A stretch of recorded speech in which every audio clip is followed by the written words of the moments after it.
말씀 톡톡. 주의 말씀 의지하여 믿음으로 그물 던져 믿는 자에게 능치 못함 없네. 제8장. 예수는 감람산으로 가시니라. 아침에 다시 성전으로 들어오시니 백성이 다 나아오는지라. 앉으사 그들을 가르치시더니 서기관들과 바리새인들이 음행 중에 잡힌 여자를 끌고 와서 가운데 세우고 예수께 말하되, 선생이여, 이 여자가 간음하다가 현장에서 잡혔나이다. 모세는 율법에 이러한 여자를 돌로 치라 명하였거니와 선생은 어떻게 말하겠나이까? 그들이 이렇게 말하면 고발할 조건을 얻고자 하여 예수를 시험함이로라. 예수께서 몸을 굽히사 손가락으로 땅에 쓰시니 그들이 묻기를 맞이 아니하는지라. 이에 일어나 이르시되, 너희 중에 죄 없는 자가 먼저 돌로 치라. 다시 몸을 굽혀 손가락으로 땅에 쓰시니 그들이 이 말씀을 듣고 양심의 가책을 느껴 어른으로 시작하여 젊은이까지 하나씩 나가고 오직 예수와 그 가운데 섰는 여자만 남았더라. 예수께서 일어나사 여자 외에 아무도 없는 것을 보시고 이르시되, 여자여, 너를 고발하던 그들이 어디 있느냐? 너를 정죄한 자가 없느냐? 주여, 없나이다. 나도 너를 정죄하지 아니하노니 가서 다시는 죄를 범하지 말라. 예수께서 또 말씀하여 이르시되, 나는 세상의 빛이니 나를 따르는 자는 어둠에 다니지 아니하고 생명의 빛을 얻으리라. 바리새인들이 이르되, 네가 너를 위하여 증언하니 네 증언은 참되지 아니하로다. 내가 나를 위하여 증언하여도 내 증언이 참되니 나는 내가 어디서 오며 어디로 가는 것을 알거니와 너희는 내가 어디서 오며 어디로 가는 것을 알지 못하느니라. 너희는 육체를 따라 판단하나 나는 아무도 판단하지 아니하노라. 만일 내가 판단하여도 내 판단이 참되니 이는 내가 혼자 있는 것이 아니오 나를 보내신 이가 나와 함께 계심이라. 너희 율법에도 두 사람의 증언이 참되다 기록되었으니 내가 나를 위하여 증언하는 자가 되고 나를 보내신 아버지도 나를 위하여 증언하시느니라. 네 아버지가 어디 있느냐? 너희는 나를 알지 못하고 내 아버지도 알지 못하는도다. 나를 알았더라면 내 아버지도 알았으리라. 이 말씀은 성전에서 가르치실 때에 헌금함 앞에서 하셨으나 참는 사람이 없으니 이는 그의 때가 아직 이르지 아니하였음이로라. 다시 이르시되, 내가 가리니 너희가 나를 찾다가 너희 죄 가운데서 죽겠고 내가 가는 곳에는 너희가 오지 못하리라. 유대인들이 이르되, 그가 말하기를 내가 가는 곳에는 너희가 오지 못하리라 하니 그가 자결하려는가? 너희는 아래에서 났고 나는 위에서 났으며 너희는 이 세상에 속하였고 나는 이 세상에 속하지 아니하였느니라. 그러므로 내가 너희에게 말하기를 너희가 너희 죄 가운데서 죽으리라 하였노라. 너희가 만일 내가 그인 줄 믿지 아니하면 너희 죄 가운데 죽으리라. 내가 누구냐? 나는 처음부터 너희에게 말하여 온 자니라. 내가 너희에게 대하여 말하고 판단할 것이 많으나 나를 보내신 이가 참되심에 내가 그에게 들은 그것을 세상에 말하노라. 그들은 아버지를 가리켜 말씀하신 줄을 깨닫지 못하더라. 너희가 인자를 든 후에 내가 그인 줄을 알고 또 내가 스스로 아무것도 하지 아니하고 오직 아버지께서 가르치신 대로 이런 것을 말하는 줄도 알리라. 나를 보내신 이가 나와 함께 하시도다. 나는 항상 그가 기뻐하시는 일을 행함으로 나를 혼자 두지 아니하셨느니라. 이 말씀을 하심에 많은 사람이 믿더라. 그러므로 예수께서 자기를 믿은 유대인들에게 이르시되, 너희가 내 말에 거하면 참으로 내 제자가 되고 진리를 알지니 진리가 너희를 자유롭게 하리라. 우리가 아브라함의 자손이라 남의 종이 된 적이 없거늘 어찌하여 우리가 자유롭게 되리라 하느냐? 진실로 진실로 너희에게 이르노니 죄를 범하는 자마다 죄의 종이라. 종은 영원히 집에 거하지 못하되 아들은 영원히 거하나니 그러므로 아들이 너희를 자유롭게 하면 너희가 참으로 자유로우리라. 나도 너희가 아브라함의 자손인 줄 아노라. 그러나 내 말이 너희 안에 있을 곳이 없으므로 나를 죽이려 하는도다. 나는 내 아버지에게서 본 것을 말하고 너희는 너희 아비에게서 들은 것을 행하느니라. 우리 아버지는 아브라함이라. 너희가 아브라함의 자손이면 아브라함이 행한 일들을 할 것이거늘 지금 하나님께 들은 진리를 너희에게 말한 사람이 나를 죽이려 하는도다. 아브라함은 이렇게 하지 아니하였느니라. 너희는 너희 아비가 행한 일들을 하는도다. 우리가 음란한 데서 나지 아니하였고 아버지는 한 분뿐이시니 곧 하나님이시로다. 하나님이 너희 아버지였으면 너희가 나를 사랑하였으리니 이는 내가 하나님께로부터 나와서 왔음이라. 나는 스스로 온 것이 아니요 아버지께서 나를 보내신 것이니라. 어찌하여 내 말을 깨닫지 못하느냐? 이는 내 말을 들을 줄 알지 못함이로다. 너희는 너희 아비 마귀에게서 났으니 너희 아비의 욕심대로 너희도 행하고자 하느니라. 그는 처음부터 살인한 자요 진리가 그 속에 없으므로 진리에 서지 못하고 거짓을 말할 때마다 제 것으로 말하나니 이는 그가 거짓말쟁이요 거짓의 아비가 되었음이라. 내가 진리를 말하므로 너희가 나를 믿지 아니하는도다. 너희 중에 누가 나를 죄로 책잡겠느냐?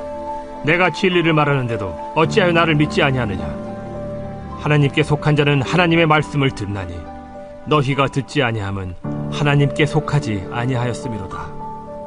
우리가 너를 사마리아 사람이라 또는 귀신이 들렸다 하는 말이 옳지 아니하냐? 나는 귀신 들린 것이 아니라 오직 내 아버지를 공경함이거늘 너희가 나를 무시하는도다. 나는 내 영광을 구하지 아니하나 구하고 판단하시는 이가 계시니라. 진실로 진실로 너희에게 이르노니 사람이 내 말을 지키면 영원히 죽음을 보지 아니하리라. 지금 내가 귀신 들린 줄을 아노라. 아브라함과 선지자들도 죽었거늘 내 말은 사람이 내 말을 지키면 영원히 죽음을 맛보지 아니하리라 하니 너는 이미 죽은 우리 조상 아브라함보다 크냐? 또 선지자들도 죽었거늘 너는 너를 누구라 하느냐? 내가 내게 영광을 돌리면 내 영광이 아무것도 아니거니와 내게 영광을 돌리시는 이는 내 아버지시니 곧 너희가 너희 하나님이라 칭하는 그이시라. 너희는 그를 알지 못하되 나는 아노니 만일 내가 알지 못한다 하면 나도 너희같이 거짓말쟁이가 되리라. 나는 그를 알고 또 그의 말씀을 지키노라. 너희 조상 아브라함은 나의 때에 볼 것을 즐거워하다가 보고 기뻐하였느니라. 내가 아직 50세도 못 되었는데 아브라함을 보았느냐? 진실로 진실로 너희에게 이르노니 아브라함이 나기 전부터 내가 있느니라. 그들이 돌을 들어 치려 하거늘 예수께서 숨어 성전에서 나가시니라. 샬롬, 여러분 반갑습니다. 여러분 행복하십니까? 오늘도 하나님께서 좋은 날 우리들에게 허락해 주셨습니다. 기쁜 날, 행복한 날, 즐거운 날 여러분 되셨으면 좋겠습니다. 머리가 조금 눌려서 이상하네요. 한 여인이 간음하다가 잡혀왔습니다. 그리고 바리새인들이 예수님께 물어보죠. 4절에 보니까 선생이여, 이 여자가 간음하다가 현장에 잡혔는데 모세율법은 이런 여자를 돌로 치라 그랬습니다. 당신은 뭐라 그러겠습니까? 사실 모세율법이 그렇다 하면 그렇게 하면 되는데 예수님께 굳이 질문할 필요도 없는데 이렇게 질문하는 거는 예수님을 좀 공경에 한번 빠뜨려 보겠다라는 심산이었죠. 만약에 예수님께서 모세의 율법은 분명히 가늠한 사람을 돌로 치라 그랬다, 여기에 동의하신다면 지금까지 예수님의 행적들과는 조금 다른 면모가 되지 않겠습니까?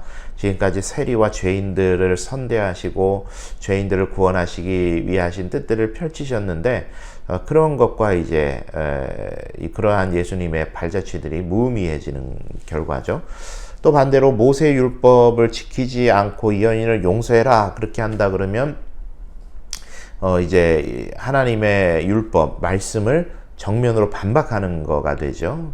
종교적으로 굉장히 곤란한 상황이 될 것 같습니다. 그러니까 이렇든 저렇든 예수님께 득될 게 전혀 없는 상황이었던 거죠. 그때 예수님께서 하신 행동이 뭐냐면 이 의미 있는 두 가지 행동이 있어요. 예수님께서 2번 땅에다가 글을 쓰십니다. 뭐라고 쓰셨는지는 모르겠는데 첫 번째 손가락으로 땅에 뭔가를 쓰시는데 혹자는 이것을 이렇게 해석을 합니다. 예수님께서 어떤 남자가 신명기 22장 22절 어떤 남자가 유부녀와 동침한 것이 드러나거든 그 동침한 남자와 그 여자를 둘 다 죽여 이스라엘 중에 악을 제할지니라. 모세의 율법에는 정확하게는 남녀를 다 잡아다가 죽여야 된다, 돌로 쳐야 된다, 그런 건데 그 말씀을 적으시면서 물으셨다라는 거죠. 남자는 어디 갔냐? 왜 여자만 잡아왔냐? 남자는 어디 갔냐?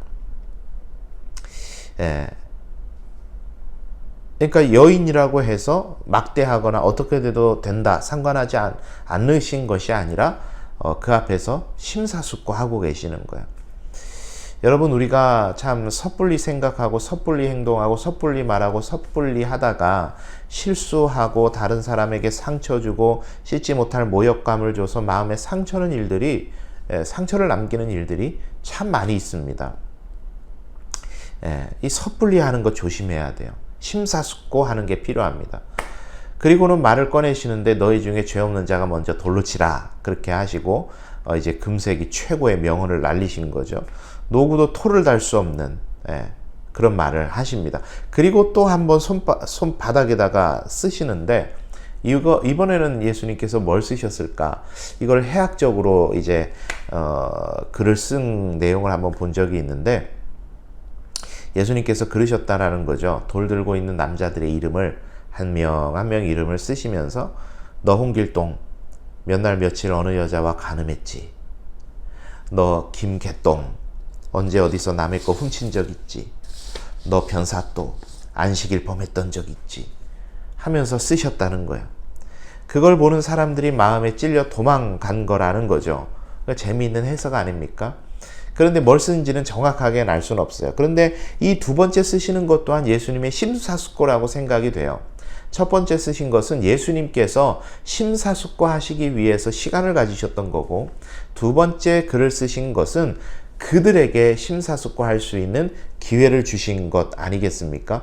지금 감정대로 해서 돌 던지면 똑같은 죄인이면서 살인하는 죄인 될 텐데 그 죄 짓지 말고 잘 생각해 보라는 겁니다. 너는 얘보다 낫냐? 너는 얘보다 깨끗하냐? 너는 얘보다 괜찮냐? 계명 잘 지켰냐? 너도 한번 생각해 봐라. 그런 시간을 예수님께서 주셨던 것입니다. 그래서 그들이 이 말씀을 듣고 양심의 가책을 느껴 그렇게 이야기를 하고 있는 거죠. 여러분, 예수님의 이 일화를 통해서 그 자리에 있었던 모든 사람들이 살게 되었어요. 예수님은 공경에서 빠져나오셨어요. 은혜죠. 간음한 여인은 다시 한 번의 기회를 부여받았습니다. 은혜죠. 서기관과 바리새인들은 곤란하게 된 것 같지만 사실 그들 또한 살인의 올무에서 빠져나온 겁니다. 은혜죠. 모든 사람들이 다 선한 영향을 받는 은혜가 그 자리에 임하게 된 겁니다. 여러분, 우리 신앙생활에 참 중요한 교훈을 하나 얻습니다. 내 감정대로 말하고 내가 하고 싶은 대로 행동하고 내가 느끼는 대로 다 표출해버리면 나를 포함한 많은 이들이 상처를 받습니다. 그러나 내가 한 번, 두 번 심사숙고하면 나를 포함한 주변의 많은 사람들이 살아납니다. 분위기가 살고 영이 살고 관계가 살고 그러면 교회가 살아나고 지역이 살아나는 겁니다. 여러분, 오늘 예수님 앞에 있었던 이 한 여인 일화 들여다보시면서 그 여인이 바로 저와 여러분 아닙니까? 말로 할 수 없는 은혜를 받은 저와 여러분, 이제는 그 은혜를 다른 사람들에게 흘려보낼 수 있는 그런 축복의 통로가 되었으면 좋겠습니다. 여러분, 오늘 하루도 좋은 하루 되시고 즐거운 일 많이 있으시기를 바랍니다. 주님께 오늘 하루를 부탁드립니다.